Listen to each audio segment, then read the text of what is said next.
If you are over 35 and you have been trying to conceive for more than 6 months, or you are below 35 and you have been trying to conceive for more than 1 year, I need you to slow down because your body is telling you something that you are likely not listening to, or you have not been able to identify it. This is not a time to start taking concussion or taking a lot of medication or taking every advice that you see on social media. Work with me in this video. Let me guide you on 7 tests that you can do today. Very specific tests that you and your male partner or your husband can do today, so that you can at least understand yourself. You can at least have the results and review it and know exactly where the problem is coming from. Then you can now take this result and work with a fertility specialist or your doctor to guide you on how to solve some of the problems that will come up from this test. Once it is addressed, then you can now try to conceive and try at the right time in the right body. A lot of women have spent so much money trying to get solution. At the end of the day, it's as if you are running in circle and there is no tangible result. Watch this video to the end. Let's end that today. Do you know that 1 in every 6 couple struggle to conceive? It's not just in Nigeria, globally. And this is a lot of figure. When you understand this, you understand why you have a lot of people talking about how to conceive, selling a lot of product to you, or putting fear in you. But this is something they may not say to you, maybe because they want you to buy their product or because they want you to act out of fear. Is that many causes of delay in conception, the things that delay you to conceive, have a name.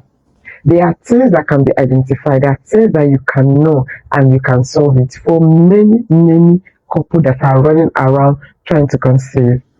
The problem is, what are they? What tests can you use to identify them? And how, when it is identified, how can you go about it? But you cannot go about it until you learn what they are by testing widely. In this video, I'm going to show you how to test widely. If you're listening for the first time, I am Dr. Ifnaya Igeze. My community women call me Dr. with the Pamper because I pamper women before, during, and after pregnancy.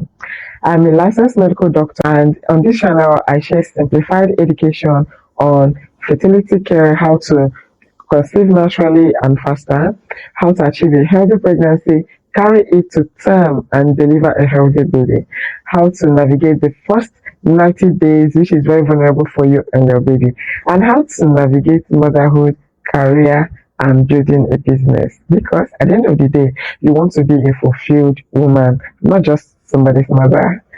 Let's jump right into today's topic. Number 1 test is AMH, anti-Mullerian hormone.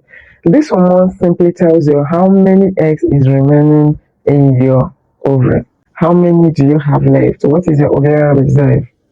Because sometimes people tell you, oh, just have patience, just calm down, you conceive. It's a very nice advice to give someone who is trying to conceive. But this advice will be very dangerous if your ovarian reserve is running low. Testing for your AMH will help you to know if you should relax, if you should move with speed, if your ovarian reserve can still survive in the next 10 years, in the next 5 years, to help you to know the speed with which you approach your fertility journey. Having low AMH does not mean that you don't have egg to fertilize, no. It simply tells you that your ovarian reserve is running low and you need to do something. And remember that as a girl or as a baby girl, when we're born, we have all our eggs born with us. The eggs are there. We don't grow them as we advance in age. They are already there. If you have 2 million, you have 2 million. If you have 1 million, you have 1 million. If you have 10 million, you have 10 million. So as we age, during every cycle, we lose at least 1 egg, and these eggs are not being replenished. So as you advance in age, the eggs decreases. So AMH help you to know how much of your egg is remaining and how fast you should approach your fertility journey. Number 2 test that you're going to do contains 3 different hormones. Number 1 is follicular stimulating hormone, luteinizing hormone, and your estrogen level. Every of these hormones say different things to your body. The FSH, which is follicular stimulating hormone, tells your body to grow egg. So normally your egg is going to be tiny, and then this FSH, when it is increased in your blood, to the normal level, it tells your body to start growing follicle for that particular cycle to increase the egg size. And then the luteinizing hormone, when it is in the normal level, tells your body it is time to release the egg so that you can have ovulation and get fertilized. And lastly, the estrogen tells you if the egg are developing appropriately, are they small, do they contain cysts, how are they growing. So at any point that any of these hormones they are low or they are too high, it is telling something to your body, and it helps your doctor to know where to intervene in your fertility journey. Number 3 is your progesterone level. Progesterone is one of my favorite female hormones because it does not only support the release of egg or tell you if egg has been released this month. Progesterone goes beyond that. When you are finally conceived, some people conceive and the baby is nowhere to be found because sometimes the progesterone level is very low to be able to support that pregnancy. So if you're able to know that your progesterone is low or borderline before conception, your doctor will be able to supplement you with progesterone supplements to be able to build up the level so that even when you're able to ovulate and you achieve pregnancy, the progesterone level will be high enough to support the wall of your uterus, to support the baby until your body starts producing its own support. So if you neglect this aspect of your test, even when you conceive, you may keep losing the pregnancy. You will test today you are pregnant, before you know the baby vanishes, or you test pregnant today and then along the line in a few weeks the baby is nowhere to be found. This is usually attributed to low progesterone. This progesterone test is usually done 7 days after your anticipated ovulation day, and in Nigeria, it's usually done on the 21 of your cycle. Number 4 test is thyroid function test. Don't scroll away. Hear me out. Most women, especially in Nigeria, have thyroid disease. Either your thyroid hormone is low or it is high, and many times we do not know. Thyroid is that gland in your body that produces thyroid hormone. This hormone virtually controls everything that happens in your body. It controls fertility. Even in some cases, it can cause your period to be irregular. It can cause your ovulation to stop. Even when some women try to conceive, if they have thyroid disease, this thyroid will cause miscarriage for the women within the first few weeks after conception. So this one is also tested if you have lost a baby multiple times in first trimester. But you don't want to wait for you to lose babies before you test for this hormone. So go and test for your thyroid function test, and if it is low or it is high, it is treatable, highly treatable. Once it is treated, you can conceive and carry your baby to term. Test number 5 is fasting blood sugar and what we call glycated hemoglobin. In the laboratory, it's usually written as HbA1c. Fasting blood sugar tells you what your blood sugar is today. It's usually done between 6 a.m. or 5 a.m. to 9 a.m. in the morning. You have to do it before 10 a.m. because after that, your body is already recycling glucose to help you to function throughout the day. So you have to do it before that time. Okay, and it tells you what your blood level is. And then glycated hemoglobin, which is HbA1c, tells you what your sugar control has been in the past 3 months. Sometimes fasting blood sugar can be borderline or normal, but HbA1c will tell you if your sugar level has been fluctuating over the past 3 months. So both of them are very important and serve different purposes. This test is very important because if you are diabetic or pre-diabetic, this can affect the way your body responds to female hormones. Sometimes your body can be sending hormones to trigger follicular maturation, like egg, to trigger you to develop egg and release it.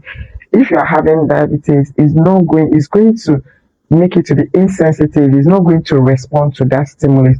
Your brain will be sending signal, your body will be ignoring it because of that condition. This test is also going to be done in men because when men have diabetes, it lowers the quality of their sperm. So even when you as a woman, you are okay, and your husband is having diabetes or pre-diabetes, it reduces the quality of the sperm, and you may unlikely achieve a healthy pregnancy from this. Sometimes even when that sperm manages to fertilize an egg, because it is unhealthy, the fetus, that is the embryo, is likely to die within a few weeks, and you're going to gain nothing out of that cycle. Test number 6 is prolactin. A lot of women do not know that they have high prolactin. Let me explain what prolactin does in your body. Prolactin is the hormone that helps women to produce breast milk, and we don't need it outside the time that you are lactating your baby. If you, as a woman who is trying to conceive, you're having discharge when you press your breast, or even without pressing it, you're having discharge that looks like breast milk, then your prolactin is likely high.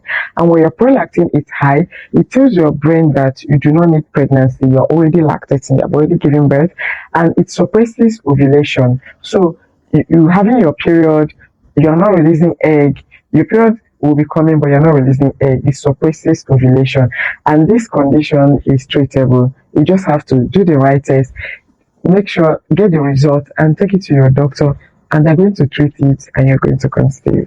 Test number 7 is semen analysis for men. Many of you do not want to go for test. You just say, go now, whatever they tell you, let me know when you come back. No, that is not the way to approach fertility. As long as you are interested in making a baby, you have to go together with your wife to the hospital to fight this.